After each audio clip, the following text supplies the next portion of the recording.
नमस्कार विद्यार्थी मित्रांनो, परीक्षा किडाच्या यूट्यूब चॅनलवरती मी स्वप्नील शेलार तुमचं सहर्ष स्वागत करत आहे. आज आपण बुद्ध धर्म या टॉपिकच्या संदर्भातील 190पेक्षा महत्त्वाचे प्रश्न बघणार आहे. हा व्हिडिओचा भाग 1 आहे. भाग 1 मध्ये 1 ते 100पर्यंत आपण प्रश्न बघणार आहे आणि भाग 2 मध्ये उरलेले सर्व प्रश्न आपण कव्हर करणार आहे. तुम्ही जर का हा व्हिडिओ मन लावून बघताल तर बुद्ध धर्म या टॉपिकवरती परीक्षेमध्ये आलेला प्रश्नाचा एकही मार्क तुमचा मिस होणार नाही याची मी तुम्हाला शाश्वती देतो. याकरता तुम्हाला हा व्हिडिओ शेवटपर्यंत आणि मन लावून बघायचा आहे. व्हिडिओ थोडासा मोठा आहे कारण की यामध्ये कंटेंटमध्ये कोणत्याही प्रकारची कॉम्प्रोमाइज केलेली नाही, त्यामुळे व्हिडिओची साईज थोडीशी मोठी असू शकते. ते तुमच्याच फायद्याचे आहे. त्या दृष्टिकोनातून मला व्हिडिओची साईज थोडी मोठी बनवावी लागली. जर का तुम्ही SSC एक्झामची तयारी करत असताल, पोलीस भरतीची तयारी करत असताल, रेल्वेची तयारी करत असताल, MPSC, UPSC आणि सरळ सेवा भरती, आरोग्य सेवा भरती, जलसंपदा भरती, सर्व प्रकारच्या भरतीसाठी हे लेक्चर तुम्हाला उपयुक्त ठरणार आहे. तर तुमचा वेळ वाया न घालवता आपण सिद्धा प्रश्नांना सुरुवात करू.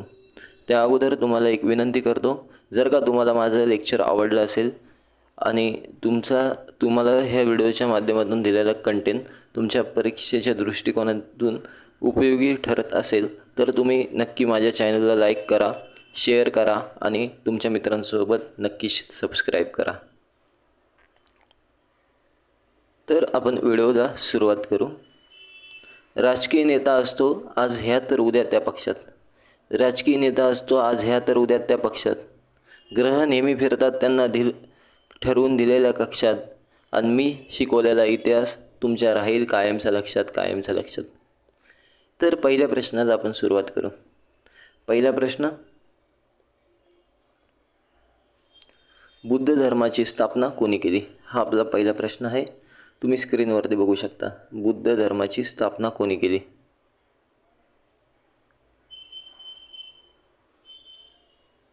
उत्तर, गौतम बुद्ध यांनी. गौतम बुद्ध यांनी बुद्ध धर्माची स्थापना केलेली आहे. जगाला शांतीचा मार्ग दाखवण्यासाठी, जगाला अंधारातून प्रकाशाकडे नेण्यासाठी, जगाला नवीन दिशा दाखवण्यासाठी, जग उद्धारण्यासाठी महामानव गौतम बुद्ध यांनी बुद्ध धर्माची स्थापना केलेली आहे. आता पुढचा दुसऱ्या क्रमांकाचा प्रश्न बघू. गौतम बुद्ध यांचा जन्म कोणत्या ठिकाणी झाला? गौतम बुद्ध यांचा जन्म कोणत्या ठिकाणी झाला हा दुसऱ्या क्रमांकाचा प्रश्न.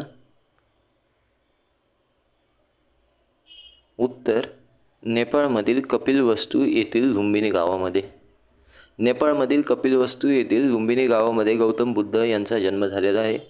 गौतम बुद्ध यांची जन्मभूमी नेपाळ आहे आणि गौतम बुद्ध यांची कर्मभूमी ही भारत आहे. भारत देशाला गौतम बुद्ध हे महान संत लाभले, त्यामुळे भारत देशाची भाग्यरेषा उजळली आणि भारत हा विश्वाला मार्गदर्शक ठरणारा देश बनला आहे. गौतम बुद्ध यांचा जन्म कोणत्या ठिकाणी झाला हा दुसऱ्या क्रमांकाचा प्रश्न आपण बघितला. लुंबिनी गावामध्ये. लुंबिनी हे जे गाव आहे हे कुठे आहे? नेपाळमध्ये. नेपाळमधील कपिलवस्तू जवळ हे लुंबिनी गाव आहे. तिथे गौतम बुद्ध यांचा जन्म झालेला आहे.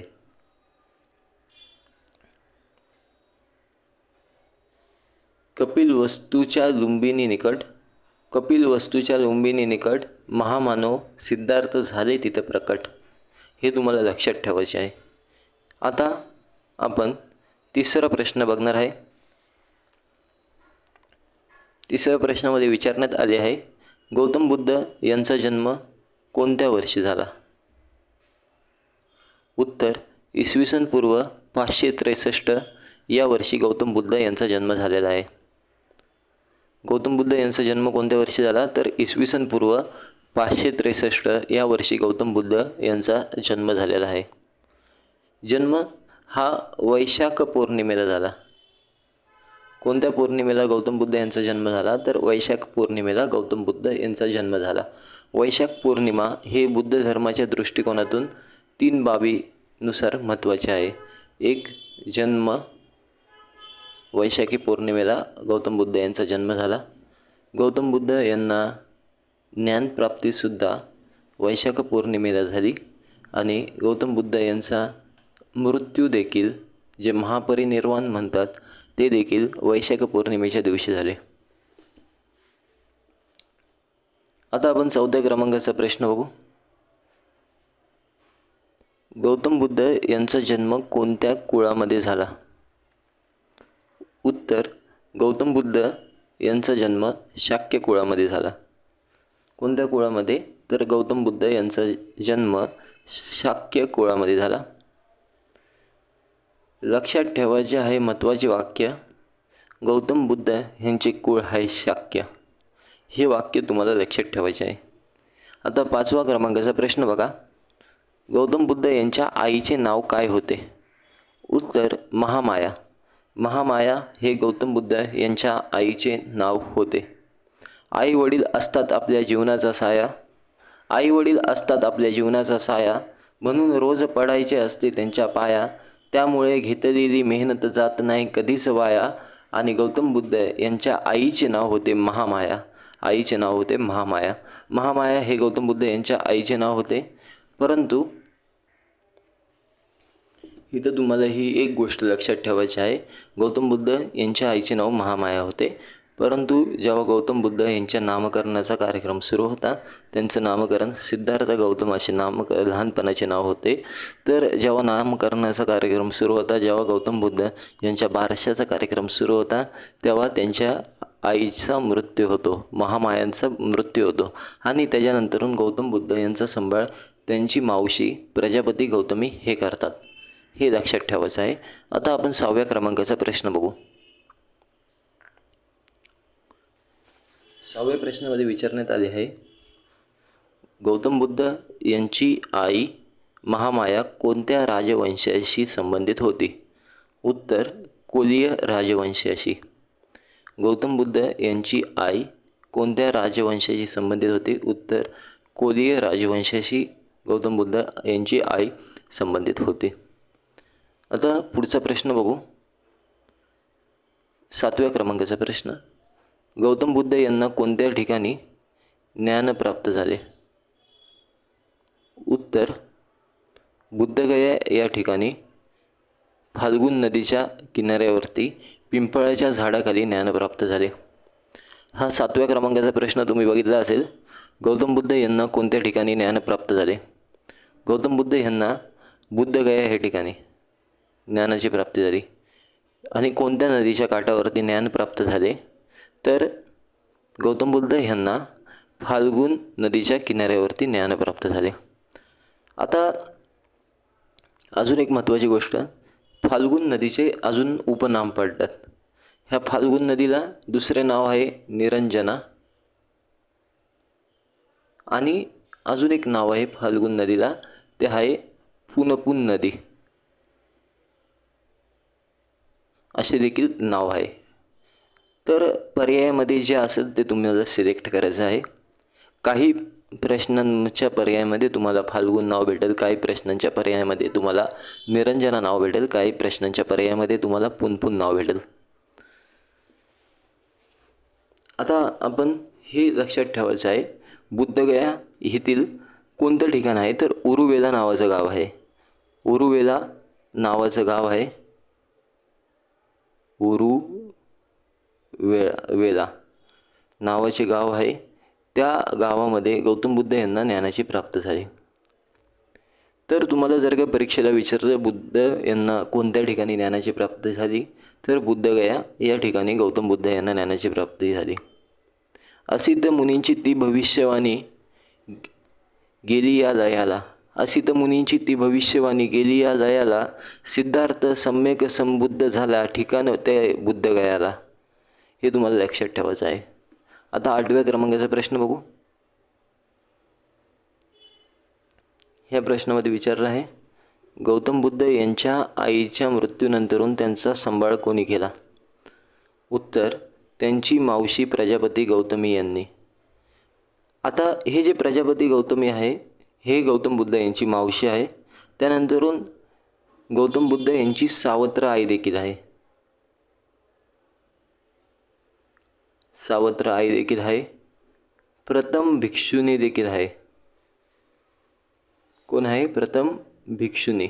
जेव्हा गौतम बुद्ध हे भिक्षुनी संघाची स्थापना करतात तेव्हा प्रथम बौद्ध धर्माची दीक्षा घेणारी प्रथम महिला आहे, बौद्ध धर्माच्या संघात प्रवेश करणारी प्रथम भिक्षुनी देखील आहे, आणि गौतम बुद्ध यांची मावशी देखील आहे, आणि गौतम बुद्ध यांची सावत्र आई देखील प्रजापती गौतमी आहे.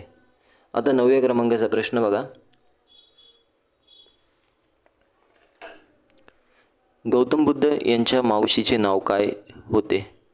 उत्तर प्रजापती गौतमी. प्रजापती गौतमी हे गौतम बुद्ध यांच्या मावशीचे नाव होते. आता 10व्या क्रमांकाचा प्रश्न बघा. गौतम बुद्ध यांच्या मुलाचे नाव काय होते? गौतम बुद्ध यांच्या मुलाचे नाव होते राहुल. राहुल हे गौतम बुद्ध यांच्या मुलाचे नाव होते, आणि पत्नीचे नाव होते यशोधरा. यशोधरा हे यांच्या पत्नीचे नाव होते. कोणाचे? गौतम बुद्ध यांच्या पत्नीचे नाव होते यशोधरा. गौतम बुद्ध आणि यशोधरा यांचा विवाह जेव्हा गौतम बुद्ध 16 वर्षाचे होते तेव्हा त्यांचा विवाह यशोधरेशी लागला. हे तुम्हाला लक्षात ठेवायचं आहे. पुत्रप्राप्तीची गौतम बुद्धांना लागली होती चाहूल, आणि म्हणूनच त्यांच्या पोटी जन्माला आले बाळ राहुल. हे तुम्हाला लक्षात ठेवायचं आहे. आता 11व्या क्रमांकाचा प्रश्न बघा. पुढचा प्रश्न आपण बघत आहे 11व्या क्रमांकाचा. गौतम बुद्ध यांच्या सारथीचे नाव काय होते? उत्तर चन्ना. चन्ना हे गौतम बुद्ध यांच्या सारथीचे नाव होते. सारथी म्हणजे काय? तर रथचालक. रथचालकाला सारथी असे म्हणतात, आणि गौतम बुद्ध यांच्या सारथीचे नाव होते चन्ना. शाक्य गणराज्याचे होते सिद्धार्थ मालक. शाक्य गणराज्याचे होते सिद्धार्थ मालक, आणि चन्ना होते त्यांचे ते रथचालक. चन्ना होते त्यांचे ते रथचालक. आता 12व्या क्रमांकाचा प्रश्न बघा. गौतम बुद्ध यांच्या आवडीच्या घोड्याचे नाव काय होते? उत्तर कंठक. कंठक हे गौतम बुद्ध यांच्या आवडीच्या घोड्याचे नाव होते. परीक्षेत प्रश्न येतात फार कोड्याचे. कंठक नाव होते गौतम बुद्ध यांच्या आवडीच्या घोड्याचे. आता 13व्या क्रमांकाचा प्रश्न बघा. पुढचा प्रश्न. बुद्ध धर्माची दीक्षा घेणारी प्रथम भिक्षुनी कोण होती? उत्तर प्रजापती गौतमी. प्रजापती गौतमी हे गौतम बुद्ध यांची सावत्र आहे. प्रजापती गौतमी ही गौतम बुद्ध यांची मावशी देखील होती, आणि बौद्ध धर्माची प्रथम दीक्षा घेणारी भिक्षुनी देखील प्रजापती गौतमी होती. आता 14व्या क्रमांकाचा प्रश्न बघा. गौतम बुद्ध यांना उपनिषद आणि योग साधनेचे ज्ञान कोणी दिले? उत्तर आलार कलाम. गौतम बुद्ध यांना उपनिषद आणि योग साधनेचे ज्ञान कोणी दिले? तर उत्तर येतं आलार कलाम. आलार कलाम हे गौतम बुद्ध यांचे प्रथम क्रमांकाचे गुरु होते, आणि द्वितीय क्रमांकाचे गौतम बुद्ध यांचे गुरु होते रुद्रक रामपुत्र, जे राजगीरचे रहिवासी होते. आता गौतम बुद्ध यांना ज्ञान प्राप्त करायची आवश्यकता वाटली, त्यासाठी त्यांना गुरुची गरज वाटली. आता हे जे आलार कलाम आहे हे साख्य दर्शन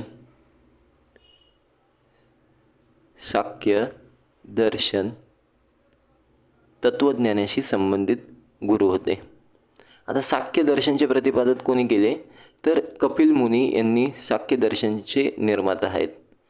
कपिल मुनी हे साख्य दर्शनचे प्रतिपादक आहे. आता हे तुम्हाला लक्षात ठेवायचं आहे. गौतम बुद्ध यांना उपनिषद आणि योग साधनेचे ज्ञान कोणी दिले? तर आलार कलाम यांनी गौतम बुद्ध यांना उपनिषद आणि योग साधनेचे ज्ञान दिले. गौतम बुद्ध यांचे आलार कलाम हे प्रथम क्रमांकाचे गुरु होते. गुरुविना ज्ञान नाही, गुरुविना जीवनाची शान नाही, गुरुविना समाजात मान नाही, अशा प्रकारे गुरुचे महत्त्व गौतम बुद्ध यांना जाणवले. म्हणून आलार कलाम यांना गौतम बुद्ध यांनी प्रथम गुरु बनवले. तर 15व्या क्रमांकाचा प्रश्न बघा. गौतम बुद्ध यांच्या चुलत भावाचे नाव काय होते? उत्तर देवदत्त. देवदत्त हे गौतम बुद्ध यांच्या चुलत भावाचे नाव होते. नाव फक्त देवदत्तासारखे होते, परंतु वर्तणूक मात्र देवासारखी अजिबात देवदत्ताची नव्हती. गौतम बुद्ध यांचा चुलत भाव होता. आता पुढचा 16व्या क्रमांकाचा प्रश्न बघत आहे आपण. गौतम बुद्ध यांच्या वडिलांचे नाव काय होते? उत्तर शुद्धोधन. शुद्धोधन हे गौतम बुद्ध यांच्या वडिलांचे नाव होते. ते शाक्य गणराज्याचे प्रधान होते. हे तुम्हाला लक्षात ठेवायचं आहे. आता 17व्या क्रमांकाचा प्रश्न. गौतम बुद्ध यांच्या पत्नीचे नाव काय होते? उत्तर यशोधरा. यशोधरा हे गौतम बुद्ध यांच्या पत्नीचे नाव होते. गौतम बुद्ध यांचा यशोधरेशी विवाह जेव्हा गौतम बुद्ध 16व्या वर्षाचे होते तेव्हा लागला होता. वयाच्या कितव्या वर्षी गौतम बुद्ध यांचा विवाह यशोधरेशी लागला? तर 16व्या वर्षी गौतम बुद्ध यांचा विवाह यशोधरेशी लागला होता. हे तुम्हाला लक्षात ठेवायचं आहे. आता पुढचा 18व्या क्रमांकाचा प्रश्न बघा. गौतम बुद्धांचे गर्भामध्ये येण्याचे प्रतीक चिन्ह काय होते? उत्तर हत्ती. गौतम बुद्ध यांचे गर्भामध्ये येण्याचे म्हणजे आईच्या गर्भामध्ये येण्याचे प्रतीक चिन्ह काय होते? उत्तर हत्ती. आता प्रतीक चिन्ह हा परीक्षेला महत्त्वाचा भाग विचारला जातो. आता गौतम बुद्ध यांच्या संबंधात आपल्याला प्रतीक चिन्ह आपल्याला लक्षात ठेवायचे आहे. जसे गौतम बुद्ध यांच्या नाण्याचे प्रतीक चिन्ह काय? तर ते आहे पिंपळ वृक्ष. हे गौतम बुद्ध यांच्या ज्ञानाचे प्रतीक चिन्ह आहे. जर का तुम्हाला गौतम बुद्ध यांच्या निर्वाणाचे प्रतीक चिन्ह काय आहे असं विचारलं तर त्याचं उत्तर येतं स्तूप. स्तूप हे गौतम बुद्ध यांच्या निर्वाणाचे प्रतीक चिन्ह आहे. त्याप्रमाणे गौतम बुद्ध यांचे जन्माला येण्याचे प्रतीक चिन्ह काय? तर त्याचं उत्तर येतं कमळ. कमळ हे गौतम बुद्ध यांचे जन्माला येण्याचे प्रतीक चिन्ह आहे. घर त्यागाचे प्रतीक चिन्ह काय? तर त्याचं उत्तर येतं घोडा. घोडा हे गौतम बुद्ध यांच्या घर त्यागाचे प्रतीक चिन्ह आहे. आता गौतम बुद्ध यांचे मृत्यूचे प्रतीक चिन्ह काय? तर गौतम बुद्ध यांच्या मृत्यूचे प्रतीक चिन्ह आहे पदचिन्ह. त्याला पदचिन्ह म्हणतात. हे गौतम बुद्ध यांच्या मृत्यूचे प्रतीक चिन्ह आहे. आता आपण 19व्या क्रमांकाच्या प्रश्नाकडे वळू. गौतम बुद्ध यांचे जन्माला येण्याचे प्रतीक चिन्ह काय होते? उत्तर कमळ. कमळ हे गौतम बुद्ध यांचे जन्माला येण्याचे प्रतीक चिन्ह होते. 20व्या क्रमांकाचा प्रश्न. गौतम बुद्ध यांच्या गृहत्यागाचे प्रतीक चिन्ह काय होते? उत्तर घोडा. गृहत्याग म्हणजे घर त्यागाचे म्हणजे त्यांनी संन्यास घेण्यासाठी घर त्यागले त्याचे प्रतीक चिन्ह काय होते? तर हे बघा, इथं तुम्हाला लक्षात ठेवायचं आहे की घोडा या शब्दाचा जो पहिला म्हणजे शब्द आहे तो आहे घ आणि घर ह्या शब्दाचा पण पहिला शब्द आहे घ. तर घ हे हा संबंध तुमच्या लक्षात ठेवून तुम्हाला लक्षात राहील की गृहत्यागाचं म्हणजे घरत्यागाचे प्रतीक चिन्ह हे घोडा आहे. आता घोडा हे प्रतीक चिन्ह कसे बनले? तर गौतम बुद्ध हे जेव्हा आपला देश सोडून जेव्हा म्हणजे संन्यास मार्गाकरता रवाना होतात तेव्हा त्यांना घोडा त्यांच्या देशातून बाहेर सोडवण्यासाठी मदत करतो. म्हणून घोडा हे त्यांचे गृहत्यागाचे प्रतीक चिन्ह मानले जाते. आता 21व्या क्रमांकाचा प्रश्न बघा. गौतम बुद्ध यांच्या मृत्यूचे प्रतीक चिन्ह काय होते? उत्तर स्तूप. स्तूप हे गौतम बुद्ध यांच्या मृत्यूचे प्रतीक चिन्ह होते. आता 22व्या क्रमांकाचा प्रश्न बघा. गौतम बुद्ध यांचे प्रथम गुरु कोण होते? हा 22व्या क्रमांकाचा प्रश्न. उत्तर आधार कलाम हे गौतम बुद्ध यांचे प्रथम क्रमांकाचे गुरु होते. आता 23व्या क्रमांकाचा प्रश्न बघा. गौतम बुद्ध यांचे द्वितीय क्रमांकाचे गुरु कोण होते? तर रुद्र रामपुत्र हे गौतम बुद्ध यांच्या द्वितीय क्रमांकाचे गुरु होते. आता 24व्या क्रमांकाचा प्रश्न बघा. गौतम बुद्ध यांची द्वितीय गुरु रुद्रक रामपुत्र कोणत्या ठिकाणाचे रहिवासी होते? हा 24व्या क्रमांकाचा प्रश्न आहे. उत्तर राजगीर. 24व्या क्रमांकाच्या प्रश्नामध्ये असे विचारण्यात आले आहे की गौतम बुद्ध यांचे द्वितीय क्रमांकाचे गुरु रुद्रक रामपुत्र हे कोणत्या ठिकाणाचे रहिवासी होते? तर ते राजगिराचे रहिवासी होते. राजगीर हे बिहारमधील ठिकाण आहे. गौतम बुद्ध यांनी उपदेश दिले संयम आणि धीराचे. गौतम बुद्ध यांनी उपदेश दिले संयम आणि धीराचे. उपदेश देण्यासाठी गौतम बुद्ध देशोदेशी फिरायचे आणि रुद्रक रामपुत्र रहिवासी होते ते राजगिराचे. हे तुम्हाला लक्षात ठेवायचं आहे. आता 25व्या क्रमांकाचा प्रश्न बघा.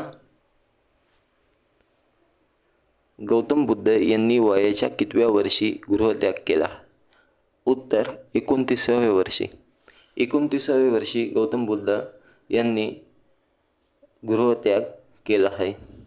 आता जी वेळ आहे त्या वेळेवरती देखील वेळ म्हणजे कोणत्या वेळेला काय केलं गौतम बुद्ध यांनी ह्यावरती देखील परीक्षेला प्रश्न विचारले जातात.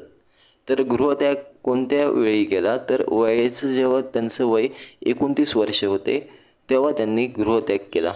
आता गृहत्याग करण्यामागे काय कारण होते हे तुम्हाला पहिलं माहिती होणं गरजेचं आहे. गौतम बुद्ध यांनी गृहत्याग का केला? तर रोहिणीच्या पाणी वाटपावरून जो वादविवाद झाला शाक्य सभेमध्ये, त्या वादविवादामुळे गौतम बुद्ध यांनी गृहत्याग केला.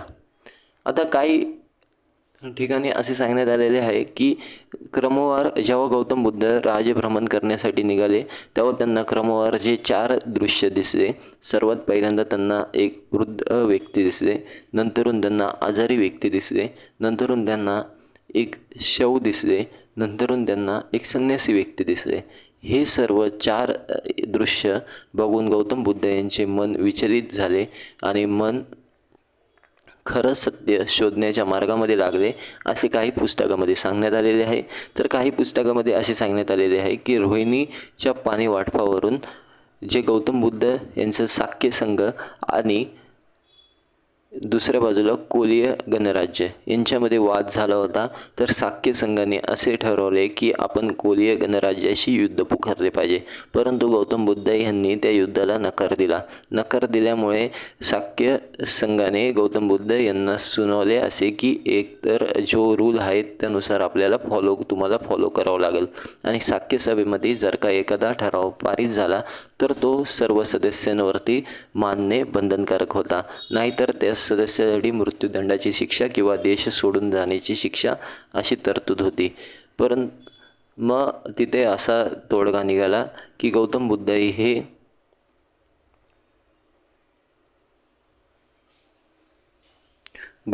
हे देश सोडून संन्यासाच्या मार्गाला जातात. मग त्यामुळे गौतम बुद्ध हे संन्यास मार्गाकडे वळाले. ठीक आहे. आता आपण 29व्या क्रमांकाचा प्रश्न बघितला.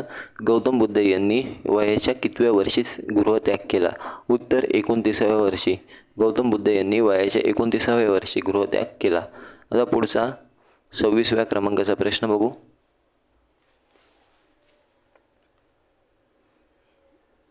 गौतम बुद्ध यांच्या गृहत्यागाच्या घटनेला काय म्हणतात? उत्तर महाभिनिषेक्रमण. गौतम बुद्ध यांच्या गृहत्यागाच्या घटनेला काय म्हणतात?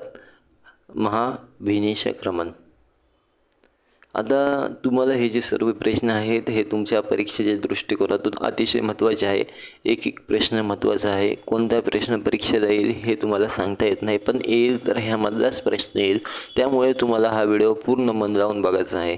तुमचा वेळ महत्त्वाचा आहे ते मी जाणून कमी वेळेमध्ये जास्तीत जास्त प्रश्न कसे तुमची तयारी होईल. आता आपण 27व्या क्रमांकाचा प्रश्न बघणार आहे. गौतम बुद्ध यांचे गुरु आलार कलाम कोणत्या दर्शनशी संबंधित होते? उत्तर शाक्य दर्शनशी. गौतम बुद्ध यांचे गुरु आलार कलाम हे शाक्य दर्शनशी संबंधित गुरु होते. आता दर्शन हा जो शब्द आहे तो प्राचीन भारताच्या इतिहासामध्ये तत्त्वज्ञान या शब्दाचा समानार्थी शब्द म्हणून वापरण्यात येत होता. हे तुम्हाला लक्षात ठेवायचं आहे. आता 28व्या क्रमांकाचा प्रश्न. गौतम बुद्ध यांच्या जीवनाशी संबंधित असणाऱ्या 4 दृश्यांचे कालानुक्रम सांगा ज्यामुळे गौतम बुद्ध यांच्या मनामध्ये वैराग्याची भावना उत्पन्न झाली. उत्तर ते 4 दृश्य आहे. एक वृद्ध व्यक्ती, दुसरे रोगग्रस्त व्यक्ती, तिसरे मृत व्यक्तीचे शरीर आणि चौथं एक संन्यासी व्यक्ती. एक त्यांना संन्यासी व्यक्ती दिसला.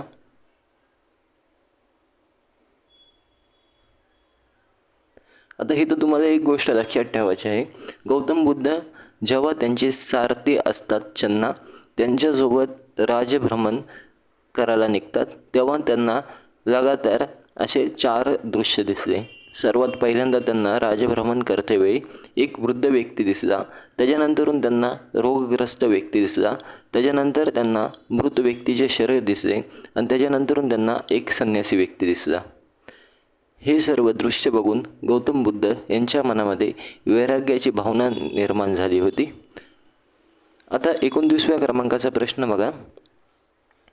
गौतम बुद्ध यांनी ज्ञान प्राप्त करण्यासाठी किती वर्षाची कठोर तपश्चर्या केली? तर गौतम बुद्ध यांनी ज्ञान प्राप्त करण्यासाठी किती वर्षाची तपश्चर्या केली? तर 6 वर्षाची. टोटल 6 वर्षाचा त्यांनी तपश्चर्याचा कोर्स केला. कठोर तपश्चर्याचा गौतम बुद्ध यांनी 6 वर्षाचा कोर्स केलेला आहे.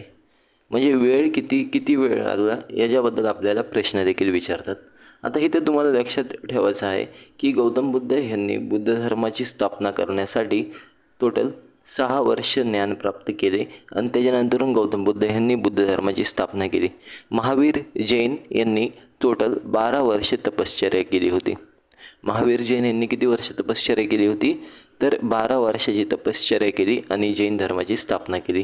त्याच्यानंतरून जे मकलीपुत्त गोशल आहेत, ज्यांनी अजीविक संप्रदायाची स्थापना केली, त्यांनी देखील 6 वर्ष तपश्चर्या केली होती. आता इथं वेळेवरती आपल्याला प्रश्न विचारतात. असे हा वेळ मोलाचा नको तू घालवू वाया. असे हा वेळ मोलाचा नको तू घालवू वाया. सरकारी वर्दी अंगावर येताच सुंदर दिसेल तुझी काया. आई वडील असतात तुमच्या जीवनाचा साया आणि मी करणार आहे तुमचा अभ्यासाचा मजबूत पाया. हे तुम्हाला लक्षात ठेवायचं आहे आणि मी तुमचा अभ्यासाचा मजबूत पाया करणार आहे. त्यासाठी तुम्हाला हे व्हिडिओ आणि माझ्या चॅनलवरती जेवढे व्हिडिओ मी अपलोड करेल ते रोज नित्यनियमाने बघायचे आहे. आता 30व्या क्रमांकाचा प्रश्न बघा. गौतम बुद्ध यांना कोणत्या पौर्णिमेच्या दिवशी ज्ञान प्राप्त झाले? उत्तर वैशाख पौर्णिमेच्या दिवशी. वैशाखी पौर्णिमेच्या दिवशी गौतम बुद्ध यांना ज्ञान प्राप्त झाले. आता बुद्ध धर्मामध्ये सर्वात जास्त पवित्र कोणत्या सणाला मानतात? तर वैशाख पौर्णिमेला बुद्ध धर्मामध्ये सर्वात जास्त पवित्र मानले जाते. आता बुद्ध धर्माच्या बाबतीमध्ये वैशाख पौर्णिमा ही 3 गोष्टीने महत्त्वाची आहे. सर्वात महत्त्वाची गोष्ट एक ती म्हणजे ह्या दिवशी वैशाख पौर्णिमेच्या दिवशी गौतम बुद्ध यांना ज्ञानाची प्राप्ती झाली.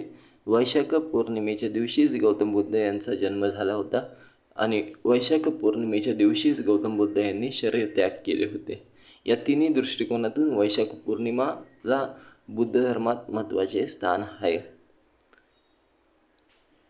आता पुढचा प्रश्न बघू. 31व्या क्रमांकाचा प्रश्न. गौतम बुद्ध यांना बुद्धगयामधील कोणत्या ठिकाणी ज्ञान प्राप्त झाले? उत्तर उरुवेला या ठिकाणी. उरुवेला या गावामध्ये गौतम बुद्ध यांना ज्ञान प्राप्त झाले होते. आता 32व्या क्रमांकाचा प्रश्न बघा. ज्ञान प्राप्त झाल्यावर गौतम बुद्ध सर्वात पहिल्यांदा कोणत्या ठिकाणी गेले? उत्तर सारनाथ या ठिकाणी. ज्ञान प्राप्त झाल्यावर गौतम बुद्ध सर्वात पहिल्यांदा त्यांना जे ज्ञान प्राप्त झालं त्या ज्ञानाचा प्रचार प्रसार करण्यासाठी आणि जो बुद्ध धर्माची स्थापना करतात तो धर्म वाढवण्यासाठी ते सर्वात पहिल्यांदा सारनाथ या ठिकाणी जातात. शब्दाला होती त्यांच्या वेगळी धार. दूर करायचा होता त्यांना जगाचा अंधार. ध्यानातून प्राप्त केले त्यांनी ज्ञान फार. सारनाथ ठिकाणी आले सांगण्या ज्ञानाचा तो सार.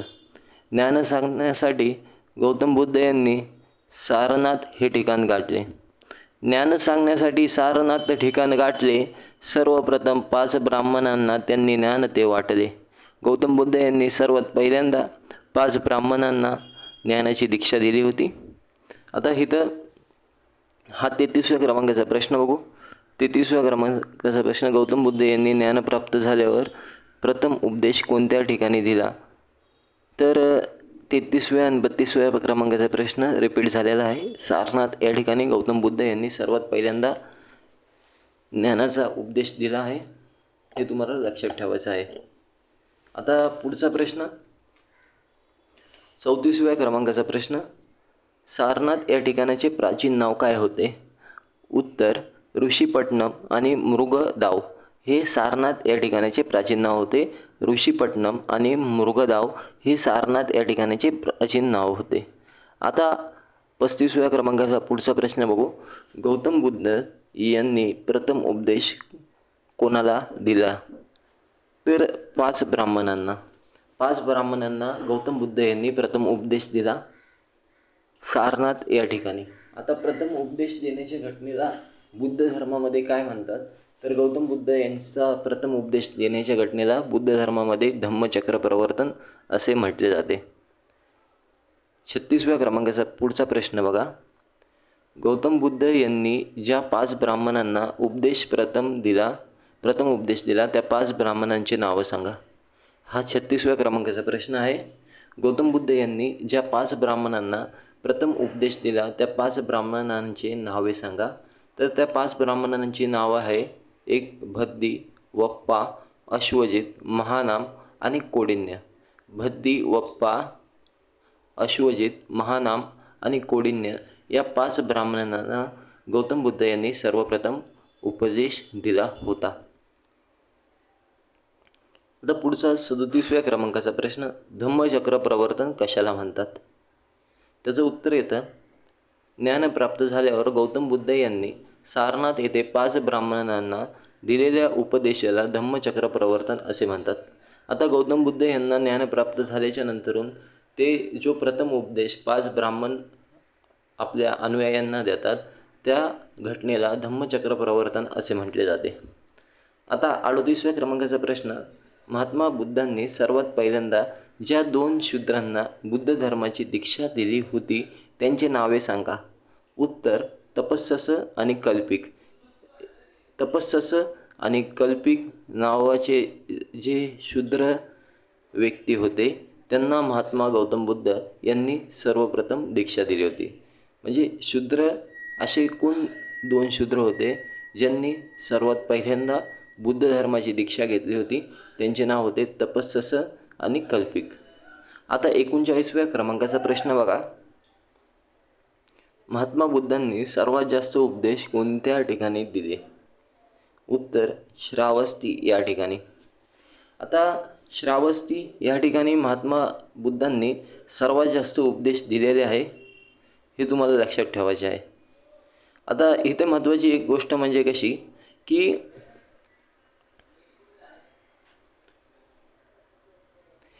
इथे एक महत्त्वाची गोष्ट अशी की हे जे श्रावस्ती आहे हे जे ठिकाण आहे हे कोशल गणराज्याचा भाग आहे. कोणत्या गणराज्याचा भाग होता? तर कोशल गणराज्याचा श्रावस्ती हा भाग होता. तर तुम्हाला जर का असा प्रश्न विचारला की बुद्धांनी सर्वात जास्त उपदेश कोणत्या राज्यामध्ये दिले, तर गौतम बुद्ध यांनी सर्वात जास्त उपदेश कोशल राज्यामध्ये दिले. आणि ठिकाण जर का तुम्हाला विचारलं कोणत्या ठिकाणी दिले, तर त्याचं उत्तर येतं श्रावस्ती या ठिकाणी गौतम बुद्ध यांनी सर्वात जास्त उपदेश दिलेले आहेत. आता पुढे बघू.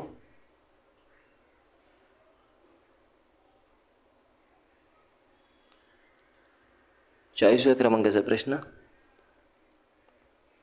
गौतम बुद्ध यांच्या जीवन काळामध्ये सर्वात जास्त बौद्ध धर्माचा प्रचार कोणत्या राज्यामध्ये झाला? उत्तर कोशल राज्यामध्ये. आता इथं ही गोष्ट तुम्हाला लक्षात ठेवायची आहे. गौतम बुद्ध यांनी सर्वात जास्त उपदेश कोशल राज्यामध्ये दिले आणि गौतम बुद्ध यांचा धर्माचा प्रसार गौतम बुद्ध यांच्या जीवन काळामध्ये सर्वात जास्त कोशल राज्यामध्येच झालेला आहे. आता 41व्या क्रमांकाचा पुढचा प्रश्न बघा. गौतम बुद्ध यांच्या समकालीन असणारे बुद्ध धर्माचे अनुयायी शासक कोण होते? गौतम बुद्ध यांच्या समकालीन असणारे बुद्ध धर्माचे अनुयायी शासक कोण होते? हा 41व्या क्रमांकाचा प्रश्न आहे.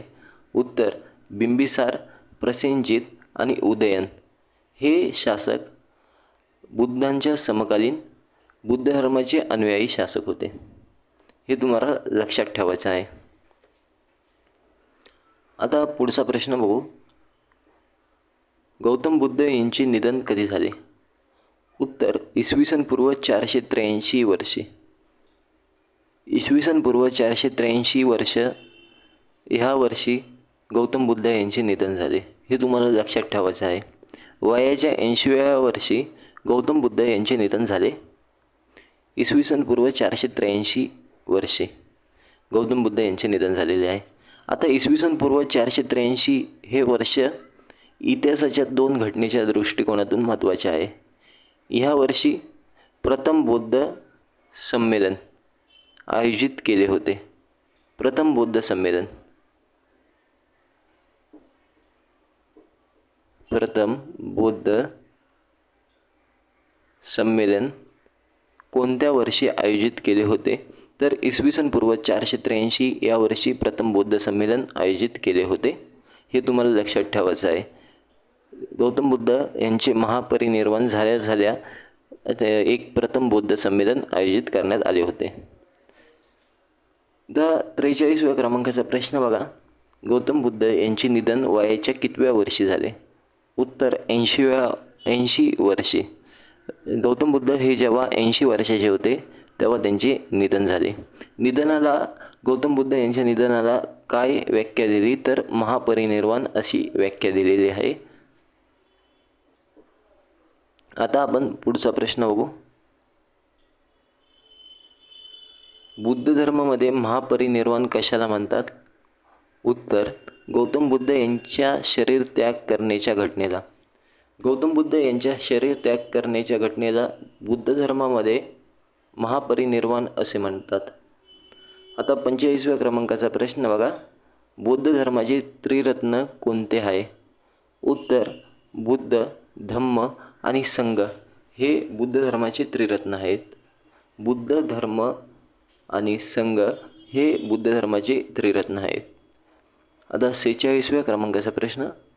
हा प्रश्न UPSC आणि MPSCमध्ये विचारला गेलेला होता.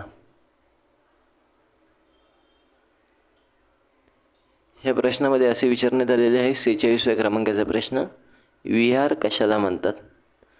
उत्तर भिक्षूंच्या निवासस्थानाला. भिक्षूंच्या निवासस्थानाला विहार असे म्हणतात. हा 46व्या क्रमांकाचा प्रश्न. आणि 47व्या क्रमांकाचा प्रश्न. चैत्य कशाला म्हणतात? उत्तर बुद्ध धर्माच्या पूजास्थानाला चैत्य असे म्हणतात. बुद्ध धर्माचे जे पूजास्थान आहे त्याला चैत्य म्हणतात. आणि बुद्ध धर्माचे जे भिक्षू आहे त्यांचे जे निवासस्थान आहे त्याला विहार असे म्हणतात. आता पुढचा प्रश्न बघा. प्रश्न क्रमांक 48. बुद्ध धर्माचे हीनयान आणि महायान या 2 भागामध्ये विभाजन कधी झाले? असा हा पुढचा प्रश्न आहे. उत्तर चतुर्थ बौद्ध समितीच्या नंतरून. आता जेव्हा चतुर्थ बौद्ध समिती होते तेव्हा बौद्ध धर्माचे हीनयान आणि महायान हे 2 भागमध्ये विभाजन होते.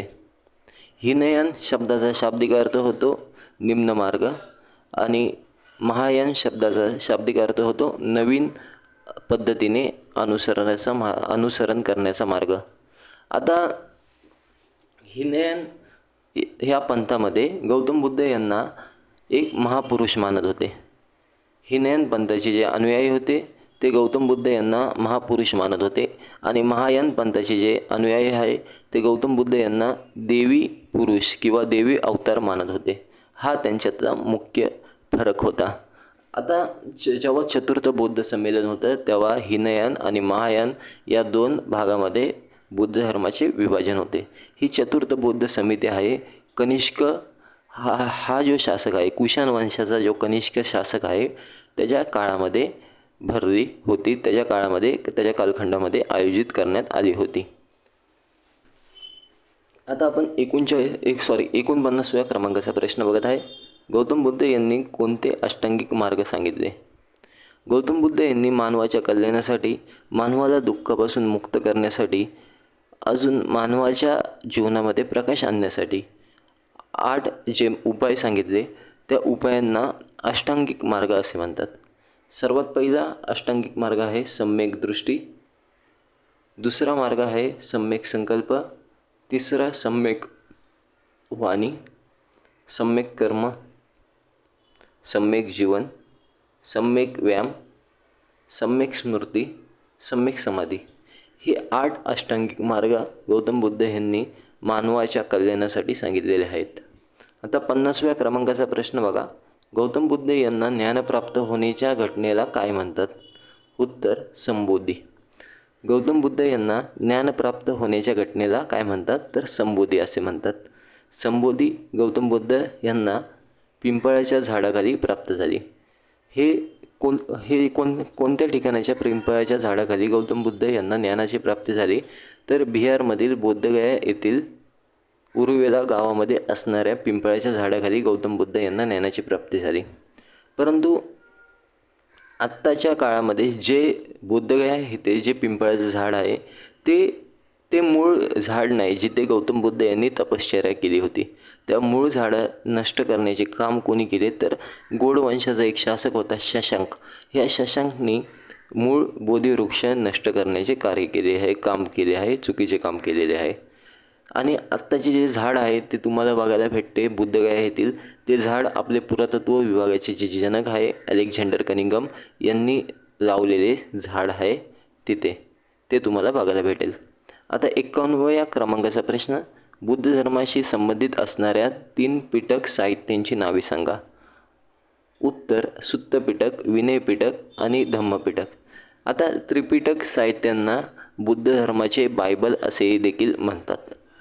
बुद्ध धर्माशी संबंधित असणारे 3 पिटक साहित्य आहे. एक सुत्त पिटक, विनय पिटक, अभिधम्म पिटक इत्यादी. आता पुढचा प्रश्न बघा. बुद्ध यांचा मृत्यू कोणत्या ठिकाणी झाला? बुद्ध यांचा मृत्यू कुशिनारा या ठिकाणी झाला. आता कुशिनारा हे मल्ल राज्यामध्ये येणारे ठिकाण होते. मल्ल देशाचे मल्ल लोकांचे एक ठिकाण होते. मल्ल लोकांच्या राज्याचे ठिकाण होते कुशिनारा. या ठिकाणी गौतम बुद्ध यांचा मृत्यू झाला. गौतम बुद्ध यांना महापरिनिर्वाण कुशिनारा या ठिकाणी प्राप्त झाले. हे तुम्हाला लक्षात ठेवायचे आहे. आयुष्यभर दिला त्यांनी अहिंसेचा नारा. आयुष्यभर दिला त्यांनी अहिंसेचा नारा. शांतिदूत आणि समतेचा होता समसमता तो तारा. विजला ठिकाण पाहून तो कुशिनारा. विजला ठिकाण पाहून तो कुशिनारा. कुशिनाराच्या ठिकाणी हा क्रांतीसूर्य मावळून गेला. कुशिनाराच्या ठिकाणी या क्रांतीसूर्याचे महापरिनिर्वाण झाले. आता आपण 53व्या क्रमांकाचा प्रश्न बघू.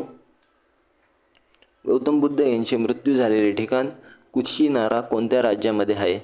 उत्तर उत्तर प्रदेश राज्यामध्ये. आता वर्तमान कुशिनाराची जी स्थिती आहे ते कोणत्या राज्यामध्ये आहे? तर वर्तमान स्थितीमध्ये कुशिनारा हे जे ठिकाण आहे ते उत्तर प्रदेश या राज्यामध्ये आहे. 54व्या क्रमांकाचा प्रश्न. गौतम बुद्ध यांना बुद्ध धर्मामध्ये प्रवेश देण्याचा अनुरोध कोणी केला? उत्तर त्यांचा शिष्य आनंद यांनी. गौतम बुद्ध यांचा प्रिय शिष्य होता आनंद नावाचा. त्यांनी गौतम बुद्ध यांना अनुरोध केला की महिलांना देखील बुद्ध धर्मामध्ये प्रवेश देण्यात यावा. आता 55व्या क्रमांकाचा प्रश्न. गौतम बुद्ध यांनी कोणत्या ठिकाणी भिक्षुणी संघाची स्थापना केली? उत्तर वैशाली या ठिकाणी. गौतम बुद्ध यांनी वैशाली या ठिकाणी भिक्षुणी संघाची स्थापना केली. महिलांना धर्मामध्ये प्रवेश देण्यासाठी गौतम बुद्ध यांनी भिक्षुणी संघाची स्थापना केली होती. कोणत्या ठिकाणी? तर वैशाली या ठिकाणी गौतम बुद्ध यांनी भिक्षुणी संघाची स्थापना केली होती. आता आपण 56व्या क्रमांकाचा प्रश्न बघू. बुद्ध धर्माच्या संघात प्रवेश करण्याच्या क्रियेला काय म्हणतात? उत्तर उपसंपदा. जर एखाद्या व्यक्तीला बुद्ध धर्मामध्ये प्रवेश करायचा असेल तर प्रवेश करण्यासाठी जी प्रक्रिया केली जाते त्या प्रक्रियेला उपसंपदा असे म्हणतात. उपसंपदा कशाला म्हणतात तर बुद्ध धर्मात प्रवेश करण्याच्या क्रियेला उपसंपदा असे म्हणतात. आता पुढचा 57व्या क्रमांकाचा प्रश्न, बुद्ध धर्माची पवित्र दिशा कोणती आहे? उत्तर दक्षिण दिशा. दक्षिण दिशा ही बुद्ध धर्मामध्ये पवित्र दिशा मानली जाते. आता 58व्या क्रमांकाचा प्रश्न, गौतम बुद्ध यांनी आपल्या तत्त्वज्ञानाचा प्रचार कोणत्या भाषेतून केला? उत्तर पाली भाषेतून. गौतम बुद्ध यांनी पाली भाषेतून आपल्या तत्त्वज्ञानाचा प्रचार केला. अजून एक महत्त्वाची गोष्ट तुम्हाला पाली भाषेबद्दल लक्षात ठेवायची आहे. हिनयान संप्रदाय आपला बुद्ध धर्माचा एक उपसंप्रदाय आहे, त्याचं नाव आहे हिनयान. हिनयान संप्रदायाची जी प्रचार प्रसाराची जी भाषा आहे ती सुद्धा पाली होती, परंतु महायान संप्रदायाची प्रचार प्रसाराची भाषा ही संस्कृत होती. हे तुम्हाला इथे पण लक्षात ठेवायचं आहे. आता 59व्या क्रमांकाचा प्रश्न, बुद्ध धर्माशी संबंधित असणाऱ्या हिनयान संप्रदायाचे कोणते 2 उपभाग पडतात? उत्तर वैभाषिक आणि स्वत्रांतिक. वैभाषिक आणि स्वत्रांतिक हे हिनयान संप्रदायाचे 2 भाग पडतात. आता पुढचा प्रश्न बघा, 60व्या क्रमांकाचा प्रश्न, बौद्ध धर्माच्या अनुसार दुःखाचे मूळ कारण काय आहे? उत्तर इच्छा किंवा वासना. हे बौद्ध धर्माच्या अनुसार, गौतम बुद्धांच्या अनुसार दुःखाचे मूळ कारण आहे. दुःखाचे मूळ कारण काय आहे तर दुःखाचे मूळ कारण आहे वासना. आता पुढचा 61व्या क्रमांकाचा प्रश्न बघा, बुद्ध धर्माचे अंतिम लक्ष्य काय आहे? उत्तर निर्वाण प्राप्त करणे. निर्वाण प्राप्त करणे हे बुद्ध धर्माचे अंतिम लक्ष्य आहे. आता निर्वाण म्हणजे काय तर जन्म आणि मृत्यूच्या चक्रातून मुक्तता प्राप्त करणे, ह्याला निर्वाण असे म्हणतात. गौतम बुद्ध यांनी पुनर्जन्माचे मत मांडले आहे. पुनर्जन्माचे जे तत्त्व आहे त्याचे समर्थन केलेले आहे. पुनर्जन्मावरती गौतम बुद्ध यांनी विश्वास दाखवलेला आहे, परंतु गौतम बुद्ध यांनी आत्माच्या अस्तित्वावरती विश्वास दाखवलेला नाही, हे तुम्हाला लक्षात ठेवायचं आहे. आता 62व्या क्रमांकाचा प्रश्न, निर्वाण शब्दाचा शाब्दिक अर्थ काय होतो? उत्तर जन्म मृत्यूच्या चक्रातून मुक्तता प्राप्त करणे. जन्म आणि मृत्यूच्या चक्रातून मुक्तता प्राप्त करणे हा निर्वाण शब्दाचा शाब्दिक अर्थ होतो. आता 63व्या क्रमांकाचा प्रश्न, बौद्ध धर्माशी संबंधित असलेले पुस्तक मिलिंद पन्नो यामध्ये कोणाचा संवाद आहे? उत्तर बौद्ध भिक्षू नागसेन आणि युनानचा राजा मिनांडर यांचा संवाद आहे. आता जे मिलिंद पन्नो नावाचं जे पुस्तक आहे त्याला मिलिंद प्रश्न असे देखील म्हणतात. तर या पुस्तकामध्ये बौद्ध भिक्षू नागसेन आणि युनानी राजा मिनांडर यांच्यामध्ये जो संवाद झाला तो संवाद लिखित केला आहे या पुस्तकामध्ये. कोणत्या पुस्तकामध्ये तर मिलिंद पन्नो नावाच्या पुस्तकामध्ये बौद्ध भिक्षू नागसेन आणि राजा मिनांडर यांचा संवाद आपल्याला पाहायला मिळतो. आता पुढचा 64व्या क्रमांकाचा प्रश्न बघू. त्याच्या अगोदर एक स्टेटमेंट तुम्हाला लक्षात घ्यायचं आहे. बुद्ध धर्म आत्म्याच्या अस्तित्वाला अस्वीकार करतात. बुद्ध धर्मामध्ये आत्म्याच्या अस्तित्वाला अस्वीकार करतात, परंतु पुनर्जन्माच्या अस्तित्वाला स्वीकार करतात. ठीक आहे, हे तुम्हाला समजलं असेल. आता 64व्या क्रमांकाचा प्रश्न बघा, बुद्ध धर्माचे महायान संप्रदायाचे कोणते 2 भाग पडतात? उत्तर शून्यवाद आणि विज्ञानवाद. शून्यवाद आणि विज्ञानवाद हे महायान संप्रदायाचे 2 भाग पडतात. आता 65व्या क्रमांकाचा प्रश्न, शून्यवादचे प्रवर्तक कोण होते? उत्तर नागार्जुन. नागार्जुन हे शून्यवादचे प्रवर्तक होते. हे महान भिक्षू नागार्जुन हे शून्यवादचे प्रवर्तक होते. त्यासोबत आईन्स्टाईनच्या अगोदर सापेक्षितता सिद्धांत मांडणारे व्यक्ती देखील नागार्जुन होते आणि त्यांनी एक ग्रंथ लिहिला. त्या ग्रंथाचं नाव आहे माध्यमिक कारिका. हा ग्रंथ माध्यमिक कारिका हा जो ग्रंथ आहे तो नागार्जुन यांनी लिहिलेला आहे. आता तुम्हाला परीक्षेमध्ये हा प्रश्न खूप वेळा विचारण्यात आला असेल की माध्यमिक कारिका नावाचा ग्रंथ कोणी लिहिला? तर नागार्जुन यांनी माध्यमिक कारिका नावाचा ग्रंथ लिहिला. माध्यमिक कारिका हा ग्रंथ कोणत्या धर्माशी संबंधित आहे? तर माध्यमिक कारिका हा जो ग्रंथ आहे तो बौद्ध धर्माशी संबंधित आहे. हे देखील तुम्हाला माहिती असणे गरजेचे आहे. आता 66व्या क्रमांकाचा प्रश्न, विज्ञानवादाचे प्रवर्तक कोण होते? मैत्रेयनाथ. इथे वादचे पाहिजे होते. विज्ञानवादचे प्रवर्तक कोण होते? तर विज्ञानवादचे प्रवर्तक होते मैत्रेयनाथ. शून्यवाद मताचे प्रवर्तक कोण होते? तर नागार्जुन हे शून्यवाद मताचे प्रवर्तक होते आणि विज्ञानवाद मताचे प्रवर्तक होते मैत्रेयनाथ. आता 67व्या क्रमांकाचा प्रश्न, बुद्ध यांनी सांगितलेल्या अष्टांगिक मार्गाचे स्रोत काय आहे? उत्तर तैत्तिरीय उपनिषद. तैत्तिरीय उपनिषदमध्ये सुद्धा अष्टांगिक मार्ग स्पष्ट करण्यात आलेले होते. तर बुद्ध यांनी सांगितलेल्या अष्टांगिक मार्गाचे स्रोत काय आहे? उत्तर तैत्तिरीय उपनिषद. 68व्या क्रमांकाचा प्रश्न, कोणत्या ग्रंथाला बुद्ध धर्माचा इनसायक्लोपीडिया असे म्हणतात? तर सुत्तपिटक. सुत्तपिटक या ग्रंथाला बुद्ध धर्माचा इनसायक्लोपीडिया असे म्हणतात. आता 69व्या क्रमांकाचा प्रश्न, तिबेट देशामध्ये बौद्ध धर्माचा प्रचार करणाऱ्या व्यक्तीचे नाव सांगा. उत्तर पद्मसंभव. पद्मसंभव या व्यक्तीने तिबेट देशामध्ये बौद्ध धर्माचा प्रचार प्रसार केला होता. आता 70व्या क्रमांकाचा प्रश्न, पंचशील सिद्धांत कोणत्या धर्माशी संबंधित आहे? उत्तर बुद्ध धर्माशी. बुद्ध धर्माशी संबंधित आहे पंचशील सिद्धांत. कोणत्या धर्माशी संबंधित आहे? तर उत्तर बौद्ध धर्माशी संबंधित आहे. तर पुढचा प्रश्न बघा, 71व्या क्रमांकाचा प्रश्न, बौद्ध धर्माशी संबंधित असणारा पंचशील सिद्धांत कोणत्या उपनिषदाचा भाग आहे? उत्तर छानडोंग्य उपनिषद. छानडोंग्या उपनिषदाचा भाग आहे पंचशील सिद्धांत. आता 72व्या क्रमांकाचा प्रश्न बघा, गौतम बुद्ध द्वारा स्थापन केलेल्या मूळ बुद्ध धर्माचा संप्रदाय कोणता? उत्तर हिनयान. हिनयान हा जो संप्रदाय आहे तो गौतम बुद्ध यांनी स्थापन केलेल्या मूळ धर्माचा भाग आहे, मूळ बुद्ध धर्माचा भाग आहे.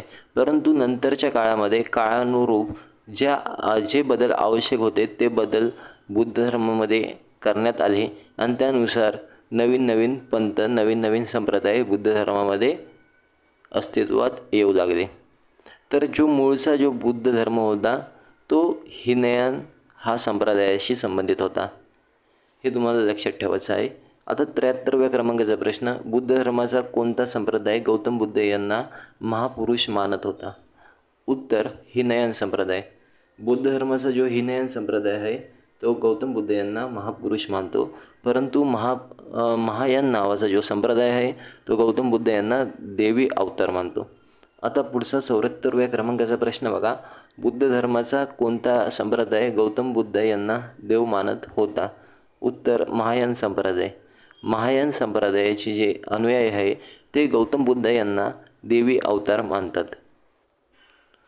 आता आपण पुढचा प्रश्न बघू.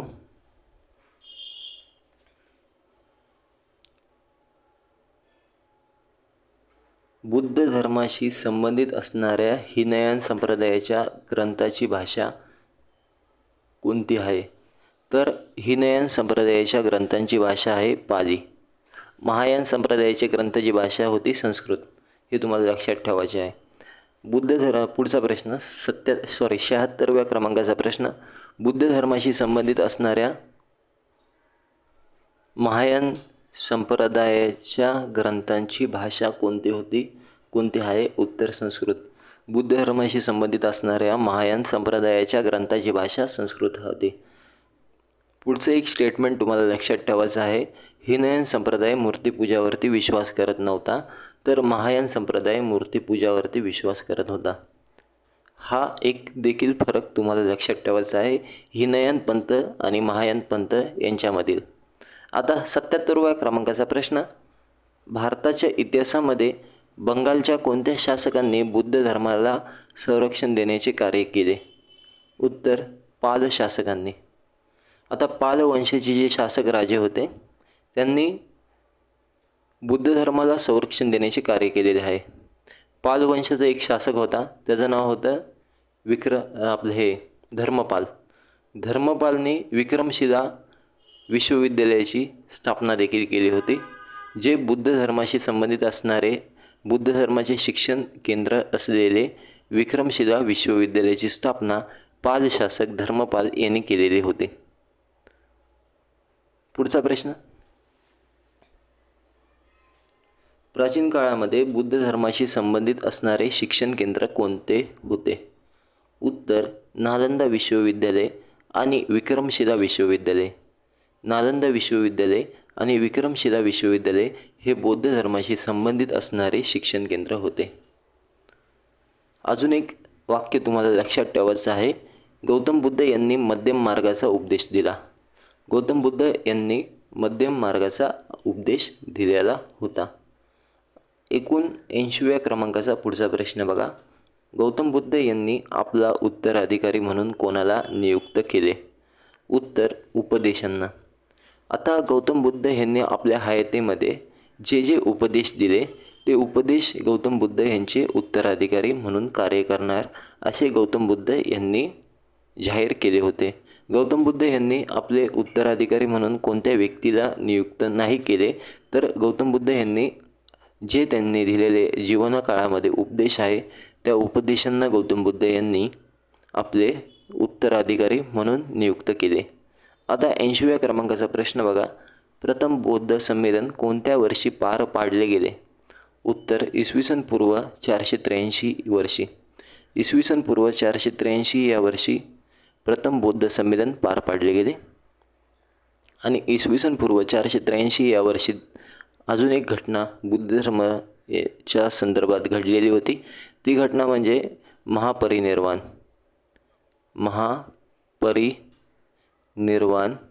गौतम बुद्ध यांचे ह्याच वर्षी झाले होते. इसवी पूर्व 483 या वर्षी गौतम बुद्ध यांचे महापरिनिर्वाण झाले होते. आता 81व्या क्रमांकाचा प्रश्न बघा. प्रथम बौद्ध संमेलन कोणत्या ठिकाणी पार पाडले? उत्तर, राजगृह या ठिकाणी. आता राजगृहाचे अजून एक नाव देखील आहे, राजगीर. आता हे जे ठिकाण आहे हे बिहारमध्ये आहे.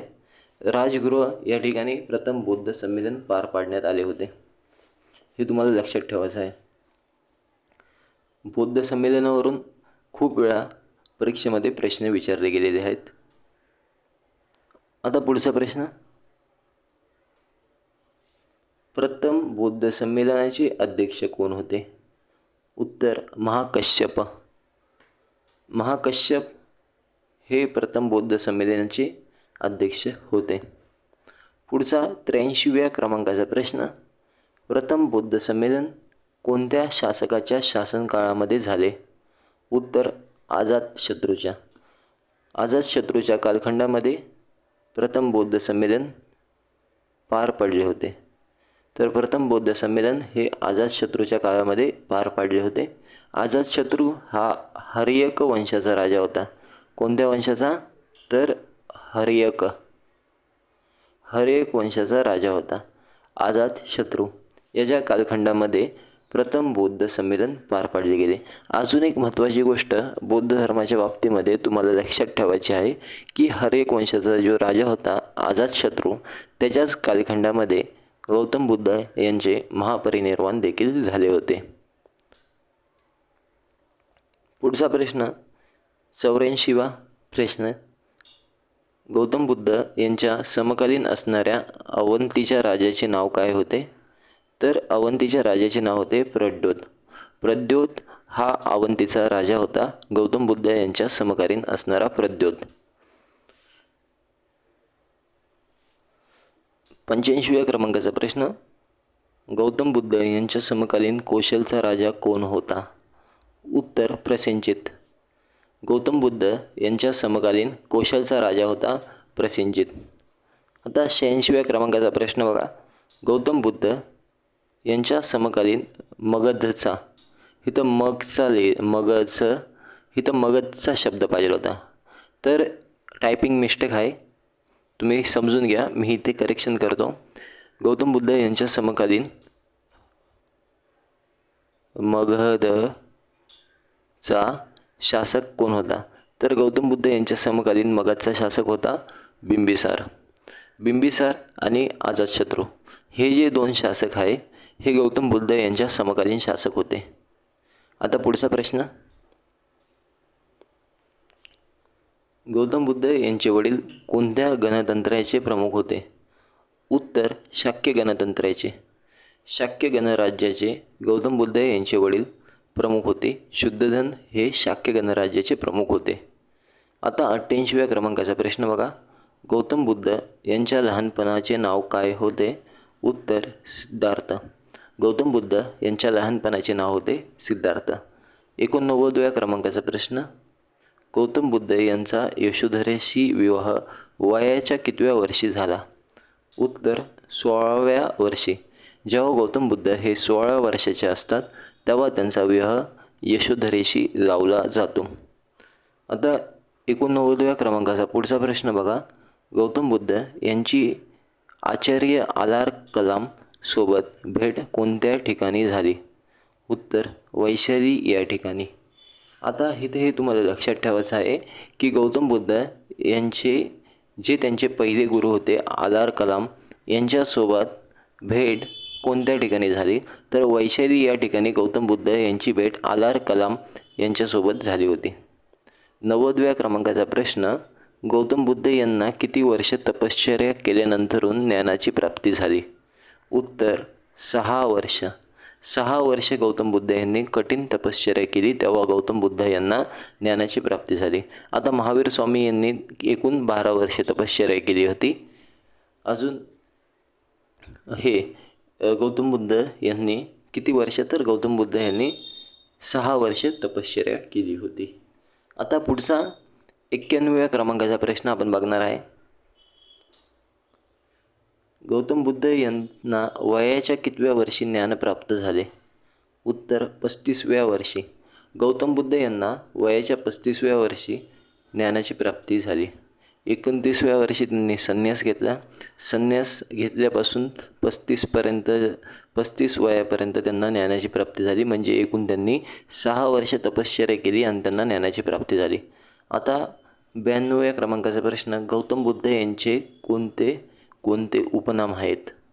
तर गौतम बुद्ध यांचे एक नाव आहे सिद्धार्थ, हे लहानपणाचे नाव आहे.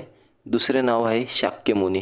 तर शाक्यमुनी गौतम बुद्ध यांना का म्हणतात? कारण की शाक्य कुळामध्ये गौतम बुद्ध यांचा जन्म झाल्यामुळे गौतम बुद्ध यांना शाक्यमुनी असे देखील म्हणतात. आणि अजून एक नाव आहे तथागत. तथागत म्हणजे तथ्यगत करणारा. तथ्य म्हणजे प्रत्येक गोष्ट, तथ्य म्हणजे सत्य लोकांना अवगत करणारा असं नाव, म्हणून गौतम बुद्ध यांचं नाव तथागत देखील नाव आपल्याला इतिहासामध्ये पाहायला मिळतं. अजून बुद्ध म्हणजे काय? तर बुद्ध या शब्दाचा शाब्दिक अर्थ होतो ज्ञानसंपन्न व्यक्ती. आता 93व्या क्रमांकाचा प्रश्न, बौद्ध धर्मामध्ये ज्ञानाचे प्रतीक चिन्ह काय आहे? उत्तर पिंपळाचे वृक्ष. पिंपळाच्या वृक्षाला बौद्ध धर्मामध्ये ज्ञानाचे प्रतीक चिन्ह मानतात.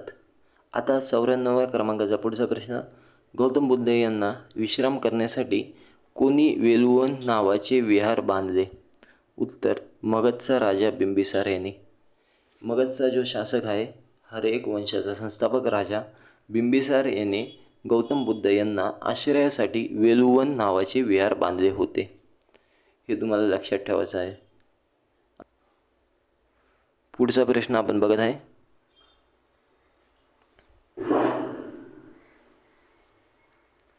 ज्ञान प्राप्त झाल्याच्या कितव्या वर्षानंतरून गौतम बुद्ध यांनी भिक्षुनी संघाची स्थापना केली? उत्तर 8व्या वर्षी. आता ज्ञान प्राप्त झाल्याच्या नंतरून गौतम बुद्ध यांनी 8 वर्षे लोटून गेल्यानंतरून भिक्षुनी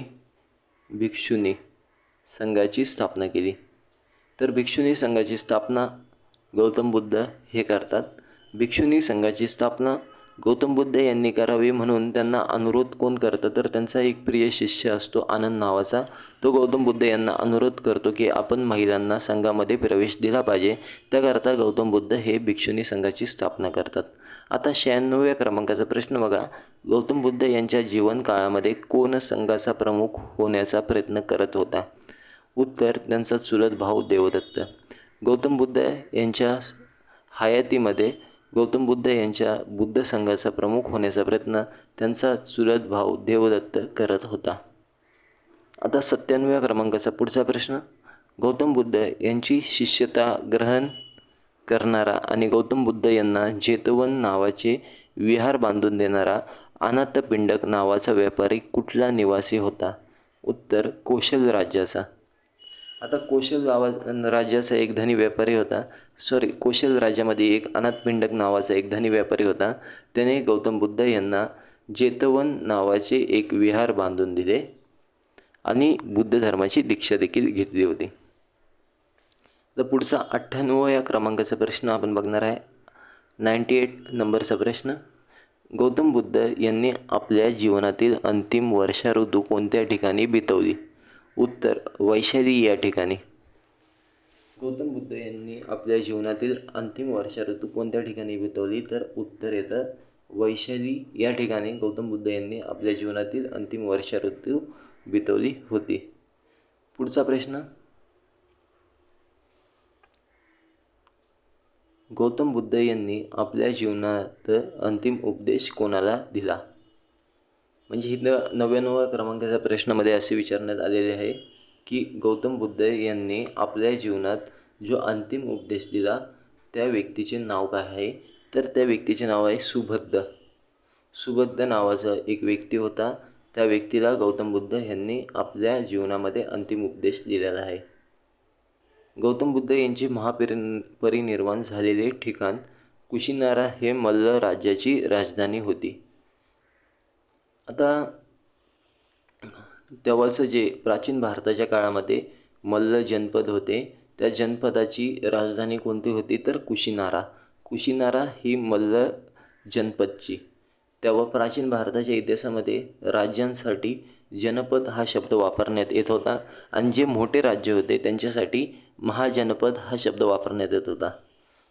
आता एक वाक्य तुम्हाला लक्षात ठेवायचं आहे. गौतम बुद्ध यांनी वयाच्या 80व्या वर्षी शरीर त्याग केले. गौतम बुद्ध यांचे महापरिनिर्वाण वयाच्या कितव्या वर्षी झाले? तर वयाच्या 80व्या वर्षी गौतम बुद्ध यांचे महापरिनिर्वाण झाले. पुढचा 100व्या क्रमांकाचा प्रश्न. द्वितीय बौद्ध संमेलन कधी झाले? उत्तर, इसवी सन पूर्व 383 या वर्षी. इसवी सन पूर्व 383व्या वर्षी द्वितीय बौद्ध संमेलन झाले. आता तुम्हाला हे लक्षात ठेवायचं आहे, इसवी सन पूर्व 483 या वर्षी प्रथम बौद्ध संमेलन झाले.